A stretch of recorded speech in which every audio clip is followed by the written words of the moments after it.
আমি নিজের ইনস্টিংক্টের উপরে ছিলাম যে আমার যেটা মনে হয়েছে যে এটা কারেক্ট আনসার হবে, আমি ওই ফার্স্ট ইনস্টিংক্ট যেটা মনে হয়েছে আমি সেটাই আনসার করে আসছি। সেজন্য টাইমটাও খুব বেশি কম হয়েছে। এসবি এর বিষয়গুলো আমি ক্লিনিক্যাল প্র্যাকটিসের সময়, ইন্টার্নির সময় যে সকল কেস পেয়েছিলাম অধিকাংশই আমার মনে হলো এই কেসগুলোতে কভার করে গেছে।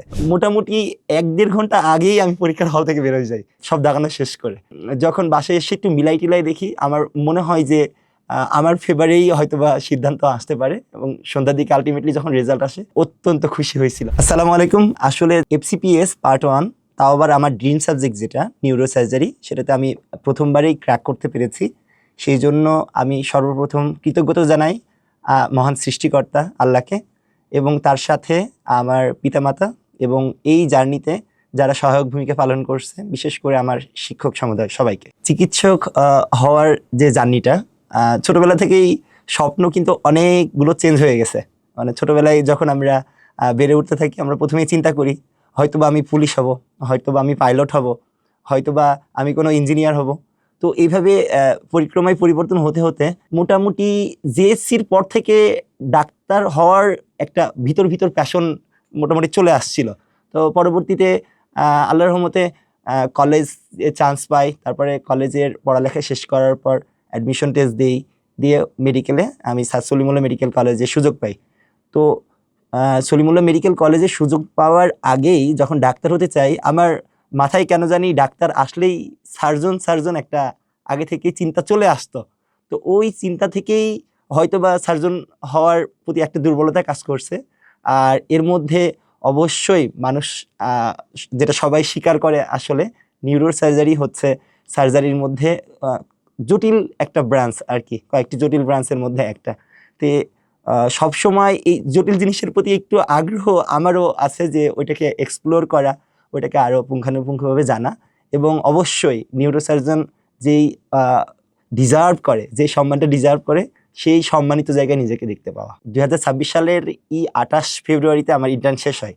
তো তারপরেই আমাদের কিছু সিনিয়র মেন্টর যারা আছে তাদের সবার সাথে একটু কথাবার্তা বলি যে এত স্বল্প সময়ের মধ্যেও এটা কি কভার করা পসিবল, এবং এফসিপিএস ক্র্যাক করা পসিবল কিনা। অন্যান্য সময় যেটা হয়, জুলাইয়ে পরীক্ষা হয়, আমরা অতিরিক্ত 1 মাস সময় পাই, কিন্তু এবার হলো জুনে, এবং জুনের প্রথম সপ্তাহে। সেই জন্য সময়ও একটু কমে আসলো।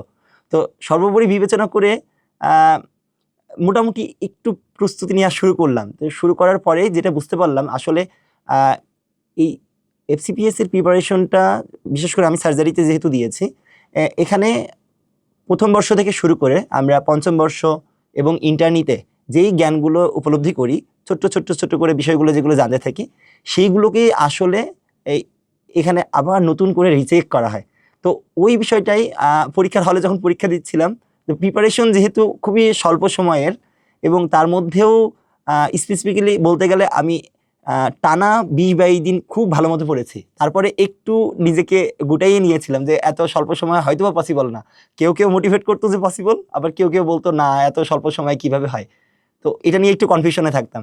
কিন্তু আলটিমেটলি যখন ফর্ম ফিল আপের সময় আসলো, ফর্ম ফিল আপ করবো কিনা এটা নিয়েও একটু দুবিধার মধ্যে ছিলাম, যে এখানে কিন্তু বড় একটা অ্যামাউন্টের টাকা, এবং 11,000 টাকা যেটা আমাদের ফর্ম ফিল আপ করার জন্য প্রয়োজন হয়, এটা কিন্তু সদ্য ইন্টার্ন শেষ করা একজন ডাক্তারের জন্য একটা বড় বার্ডেন। তো তারপরে অবশ্য পরিবারের মধ্যে বিশেষ করে আমার বড় ভাই বলল যে যদি নাও হয় তাহলেও একটা এক্সপেরিয়েন্স তো গ্যাদার হবে। তো মূলত ওই চিন্তা থেকেই যাওয়া, এবং পরীক্ষার হলে যখন প্রশ্ন দেখলাম, প্রশ্নটা আমার কাছে মনে হচ্ছিল যে প্যালাটেবল, এবং ওইখান থেকেই পরীক্ষার নির্দিষ্ট সময়ের মোটামুটি 1-1.5 ঘন্টা আগেই আমি পরীক্ষার হল থেকে বেরোয় যাই, মানে সব দাগানো শেষ করে দিয়ে। তারপরে হচ্ছে যখন বাসায় এসে একটু মিলাই টিলাই দেখি, আমার মনে হয় যে আমার ফেভারেই হয়তোবা সিদ্ধান্ত আসতে পারে, এবং সন্ধ্যার দিকে আলটিমেটলি যখন রেজাল্ট আসে তখন মনে হয় যে আমি মানে অত্যন্ত খুশি হয়েছিলাম আর কি। আমি কোনো চাপই নেই নাই, কারণ ওই যে বললাম যে প্রস্তুতির সময়টা যেহেতু কম ছিল, সেই জন্য মানে একদম রিল্যাক্সেশনের মাধ্যমেই পরীক্ষার হলে গেছি, রিল্যাক্সে পরীক্ষা দিয়েছি, এবং আল্লাহর রহমতে চান্স পেয়েছি।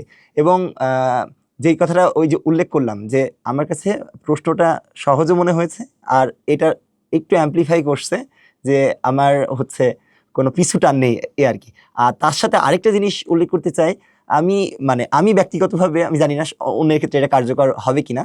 আমি নিজের ইনস্টিংক্টের উপরে ছিলাম যে আমার যেটা মনে হয়েছে যে এটা কারেক্ট আনসার হবে, আমি ওই ফার্স্ট ইনস্টিংক্ট যেটা মনে হয়েছে আমি সেটাই আনসার করে আসি। সেজন্য টাইমটাও খুব বেশি কম হয়েছে। অন্য সময় তো আমরা চিন্তা করি এটা হবে কি হবে না। তো প্রত্যেকটা বিশেষ করে আমি এসবিএ এর কথা যদি বলতে চাই, এসবিএ এর বিষয়গুলো আমি আমার ক্লিনিক্যাল প্র্যাকটিসের সময়, ইন্টার্নির সময় যে সকল কেস পেয়েছিলাম অধিকাংশই আমার মনে হলো এই কেসগুলোতে কভার করে গেছে। এবং সেইগুলো নিয়ে আমরা কিভাবে ম্যানেজ করছি, কিভাবে কি করেছি, এটা নিয়ে যখন একটু চিন্তা করেছি, তখন যেটা আমার ফার্স্ট মনে হয়েছে যে এটাই করেছি বা এটাই হবে, সেটাই দাগিয়ে আসছি আর কি। আমাদের 28 তারিখে যে ইন্টার্নি শেষ হয়েছে ওই দিনই আমি জেনেসিস সেন্টারে গেছিলাম এবং ওইখানে আমি ওনাদের অফলাইন ব্যাচে ভর্তি হয়েছিলাম। তো অফলাইন ব্যাচে ভর্তি হওয়ার পর যেটা দেখলাম যে ওনাদের অনেকগুলো ক্লাস হয়ে গেছে। তো ওইটা আমার জন্য কঠিন হয়ে যাচ্ছে ওনাদের সাথে তাল মেলানো। তো পরবর্তীতে ভাইয়াদের জানাই আমি অনলাইন ব্যাচে শিফট করে যাই এবং ওই যে রেকর্ডেড ভিডিও ছিল ওই ভিডিওগুলো নিয়মিত দেখার চেষ্টা করেছি আর কি। আমরা কনফিডেন্ট ইনাফ থাকি না যে আমরা মাত্র এমবিবিএস শেষ করলাম, এখনই যদি আমরা পোস্ট গ্র্যাজুয়েশনের পরীক্ষা দিয়ে আমরা পাশ করতে পারবো কিনা। সেক্ষেত্রে গাইডলাইনের একটা বিষয় থাকে। সেক্ষেত্রে আমার মনে হয় যে কোচিংটা সহায়ক। এবং আরেকটা যে বিষয়টা ম্যাটেরিয়ালসগুলো আমার কাছে অনেক গোছালো মনে হয়েছে। তো ম্যাটেরিয়ালসগুলো কারণ আমাদের তো যেহেতু সিলেবাসটা অনেক ভাস্ট, এত ভাস্ট সিলেবাসের যদি প্রত্যেকটা টপিক ধরে ধরে ধরে ধরে আমি টেক্সট বুক ঘেটে ঘেটে পড়তে চাই, এটা আমার বিশাল লম্বা সময় নেবে। তো এত সময় তো আমার যেহেতু হাতে নেই, সেই ক্ষেত্রে আমার হয়তোবা বেটার অপশন হতে পারে যে কোনো কোচিংয়ের সহায়ক কোনো ম্যাটেরিয়ালস ব্যবহার করা। মেডিকেল কলেজে স্টুডেন্ট থাকা অবস্থায় রেগুলার ছিলাম আর কি। প্রত্যেকটা প্রফ, প্রত্যেকটা আইটেম কার্ড মোটামুটি সিরিয়াসনেসের সাথে দেওয়ার চেষ্টা করেছি আর কি। তো ওই ক্ষেত্রে আমার প্রত্যেকটা জিনিস সম্পর্কে হয়তোবা একটু ক্লিয়ার বেসিক ধারণা ছিল, সেটা আমার প্রাথমিকভাবে সহায়তা করেছে। দ্বিতীয়ত আমি যেটা বলতে চাই, ফার্স্ট ইনস্টিংক্টে যে কথাটা বললাম যে আমি আমার প্রিভিয়াস নলেজকে বিশ্বাস করছি আর কি, ওই বিশ্বাসটা আমাকে একটু হেল্প করছে, বুস্ট আপ করেছে। আর তৃতীয় যদি বলতে চাই, তৃতীয়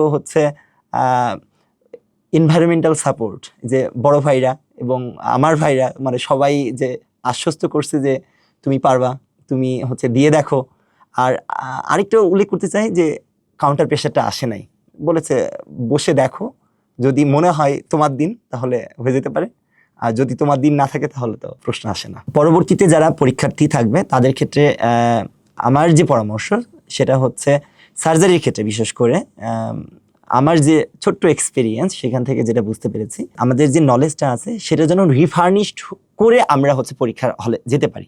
এরকম আমরা আমাদের প্রত্যেকটা টপিক ওয়াইজ, যে আমাদের সাবজেক্ট ওয়াইজ, যেমন অ্যানাটমি, ফিজিওলজি এবং অন্যান্য সাবজেক্টে যেই টপিকগুলো গুরুত্বপূর্ণ যেখান থেকে সহসা প্রশ্ন আসে, যে টপিকগুলো ফেভারিট, তো ওই গুরুত্বপূর্ণ টপিকগুলোকে যেন বেশি এমফাসাইজ করি।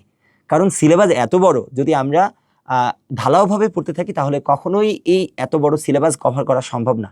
আর তার সাথে আরও বিষয় যেটা আমার ক্ষেত্রে যে একটা বেনিফিট আমি পেয়েছি, আমি মাত্র ইন্টার্ন শেষ করার ক্ষেত্রে আমার একটা বেনিফিট আছে, আমার তেমন বড় ফ্যামিলি নেই, আমার তেমন দায়বদ্ধতা নেই।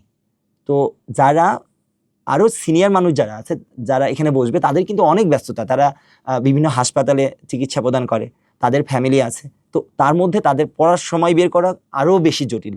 তো সেই ক্ষেত্রে যদি স্পেসিফিক টপিক ধরে ধরে স্পেসিফিকভাবে পড়া হয়, সেক্ষেত্রে আমার মনে হয় এটা বেনিফিশিয়াল হবে। আমার জন্ম মেহেরপুরের গাংনীতে। গাংনী একটা ছোট্ট একটা উপজেলা, মেহেরপুরও ছোট্ট একটা জেলা, বাংলাদেশের দ্বিতীয় ক্ষুদ্রতম জেলা আর কি। আমাদের বলতে পারি অকৃত্রিম সুন্দর একটা জেলা আর কি। ওইখানকার এই মাটি বাতাসে বেড়ে ওঠা আমার। এসএসসি পর্যন্ত আমি ওইখানেরই সন্ধানী স্কুল অ্যান্ড কলেজ নামে একটা প্রাইভেট স্কুল ছিল, সেখানে পড়ালেখা করেছি। পরবর্তীতে ঢাকার নটরডেম কলেজে আমার ইন্টারমিডিয়েট পড়ালেখা।